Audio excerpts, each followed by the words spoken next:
അധ്യായം 2.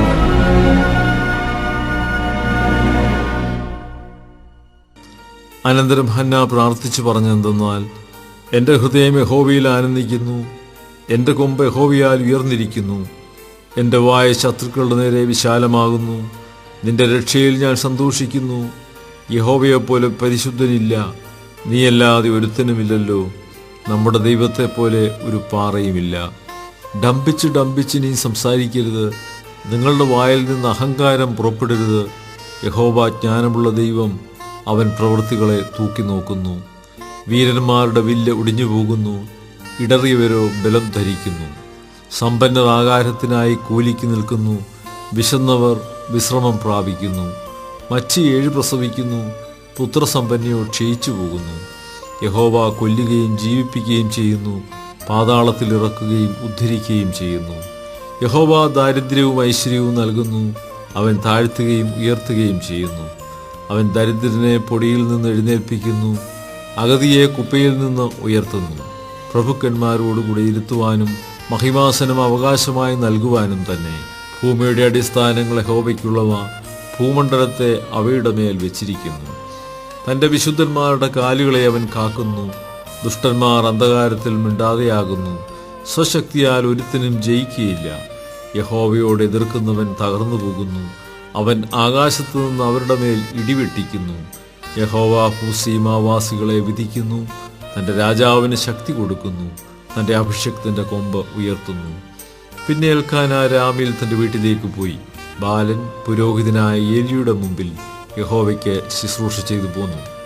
എന്നാൽ ഏലിയുടെ പുത്രന്മാർ നീചന്മാരും യഹോവയെ ഓർക്കാത്തവരുമായിരുന്നു.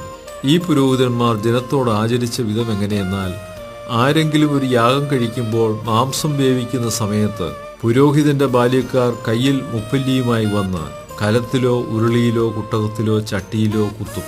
മുപ്പല്ലിയിൽ പിടിച്ചതൊക്കെയും പുരോഹിതൻ എടുത്തുകൊള്ളും. ശീലോവിൽ വരുന്ന എല്ലാ ഇസ്രയേലിയരോടും അവർ അങ്ങനെ ചെയ്യും.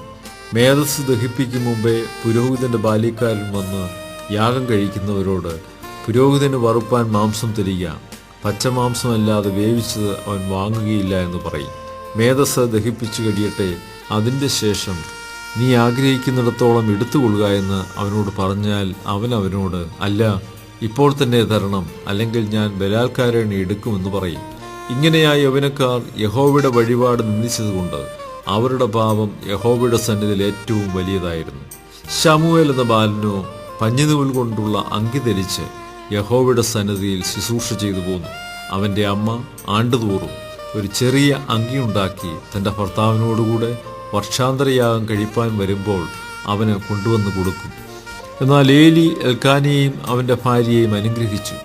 ഈ സ്ത്രീ യഹോവയ്ക്ക് കഴിച്ച നിവേദ്യത്തിന് പകരം യഹോവ അവളിൽ നിന്ന് നിനക്ക് സന്തതിയെ നൽകുമാറാകട്ടെ എന്ന് പറഞ്ഞു. പിന്നെ അവർ തങ്ങളുടെ വീട്ടിലേക്ക് പോയി. യഹോവ ഹന്നയെ കടാക്ഷിച്ചു. അവൾ ഗർഭം ധരിച്ച് 3 പുത്രന്മാരെയും 2 പുത്രിമാരെയും പ്രസവിച്ചു. ശമൂവേൽ ബാലനോ യഹോവയുടെ സന്നിധിയിൽ വളർന്നു വന്നു. ഏലി വൃദ്ധനായപ്പോൾ അവൻ്റെ പുത്രന്മാർ എല്ലാ ഇസ്രയേലിനോടും ചെയ്യുന്നതൊക്കെയും സമാഗമന കൂടാരത്തിൻ്റെ വാതിൽക്കൽ സേവ ചെയ്യുന്ന സ്ത്രീകളോടുകൂടെ ശയിക്കുന്നതും അവൻ കേട്ടു. അവൻ അവരോട്, നിങ്ങൾ ഈ വക ചെയ്യുന്നത് എന്ത്? നിങ്ങളുടെ ദുഷ്പ്രവൃത്തികളെക്കുറിച്ച് ഈ ജനമൊക്കെയും പറഞ്ഞു ഞാൻ കേൾക്കുന്നു. അങ്ങനെയരുത് എൻ്റെ മക്കളെ. യഹോവയുടെ ജനം നിങ്ങളെക്കുറിച്ച് പരത്തുന്നതായി ഞാൻ കേൾക്കുന്ന കേൾവി നന്നല്ല. മനുഷ്യൻ മനുഷ്യനോട് പാപം ചെയ്താൽ അവന് വേണ്ടി ദൈവത്തോട് അപേക്ഷിക്കാം.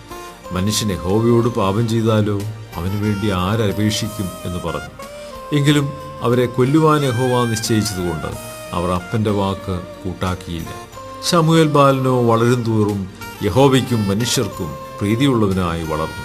അനന്തരം ഒരു ദൈവപുരുഷൻ ഏലിയുടെ അടുക്കൽ വന്ന് അവനോട് പറഞ്ഞത്, യഹോവ ഇപ്രകാരം അരുളിച്ചെയ്യുന്നു, നിന്റെ പിതൃഭവനം മിസ്രയീമിൽ ഫറവോന്റെ ഗൃഹത്തിന് അടിമകളായിരുന്നപ്പോൾ ഞാൻ അവർക്ക് വെളിപ്പെട്ടു. നിശ്ചയം എൻ്റെ യാഗപീഠത്തിന്മേൽ കയറുവാനും ധൂപം കാട്ടുവാനും എൻ്റെ സന്നിധിയിൽ ഏഫോദ് ധരിപ്പാനും ഞാൻ അവനെ ഇസ്രയേലിൻ്റെ സകല ഗോത്രത്തിൽ നിന്നും എനിക്ക് പുരോഹിതനായി തിരഞ്ഞെടുത്തു. ഇസ്രയേൽ മക്കളുടെ സകല ദഹനയാഗങ്ങളെയും ഞാൻ നിന്റെ പിതൃഭവനത്തിന് കൊടുത്തു. തിരുനിവാസത്തിൽ അർപ്പിക്കാൻ ഞാൻ കൽപ്പിച്ചിട്ടുള്ള എൻ്റെ യാഗവും വഴിപാടും നിങ്ങൾ ചവിട്ടുകയും എൻ്റെ ജനമായ ഇസ്രയേലിൻ്റെ എല്ലാ വഴിപാടുകളിലും പ്രധാന ഭാഗം കൊണ്ട് നിങ്ങളെ തന്നെ കൊഴിപ്പിക്കാൻ തക്കവണ്ണം നീ നിന്റെ പുത്രന്മാരെ എന്നേക്കാൾ ബഹുമാനിക്കുകയും ചെയ്യുന്നതെന്ത്? ആകയാൽ ഇസ്രായേലിന്റെ ദൈവമായ യഹോവ ഇപ്രകാരം അരുളിച്ചെയ്യുന്നു, നിന്റെ ഭവനവും നിന്റെ പിതൃഭവനവും എൻ്റെ സന്നിധിയിൽ നിത്യം പരിചരിക്കുമെന്ന് ഞാൻ കൽപ്പിച്ചിരുന്നു നിശ്ചയം. ഇപ്പോഴോ യഹോവ അരുളിച്ചെയ്യുന്നത്, അങ്ങനെ ഒരിക്കലും ആകയില്ല. എന്നെ മാനിക്കുന്നവരെ ഞാൻ മാനിക്കും, എന്നെ നിന്ദിക്കുന്നവർ നിന്ദിതരാകും. നിന്റെ ഭവനത്തിൽ ഒരു വൃദ്ധനും ഉണ്ടാകാതെ വണ്ണം ഞാൻ നിന്റെ ഭുജവും നിന്റെ പിതൃഭവനത്തിന്റെ ഭുജവും തകർത്ത് കളയുന്ന നാളുകൾ ഇതാ വരുന്നു. ഇസ്രായേലിന് ലഭിപ്പാനുള്ള എല്ലാ നന്മകളുടെയും മധ്യേ നീ തിരുനിവാസത്തിൽ ഒരു പ്രതിയോഗിയെ കാണും. നിന്റെ ഭവനത്തിൽ ഒരു നാളും ഒരു വൃദ്ധൻ ഉണ്ടാകുകയുമില്ല. നിന്റെ കണ്ണ് ക്ഷയിപ്പിക്കാനും നിന്റെ ഹൃദയം വ്യസനിപ്പിക്കാനും ഞാൻ നിന്റെ ഭവനത്തിൽ ഒരുത്തനെ എൻ്റെ യാഗപീഠത്തിൽ നിന്ന് ഛേദിച്ചു കളയാതെ വെച്ചേക്കും. നിന്റെ ഭവനത്തിലെ സന്താനമൊക്കെയും പുരുഷപ്രായത്തിൽ മരിക്കും. നിന്റെ 2 പുത്രന്മാരായ ഹൊഫ്നിക്കും ഫിനെഹാസിനും ഭവിപ്പാനിരിക്കുന്നത് നിനക്ക് ഒരു അടയാളമാകും. അവർ 20 ഒരു ദിവസത്തിൽ തന്നെ മരിക്കും. എന്നാൽ എൻ്റെ പ്രസാദവും ഹിതവും അനുഷ്ഠിക്കുന്ന ഒരു വിശ്വസ്ത പുരോഹിതനെ ഞാൻ എനിക്ക് എഴുന്നേൽപ്പിക്കും.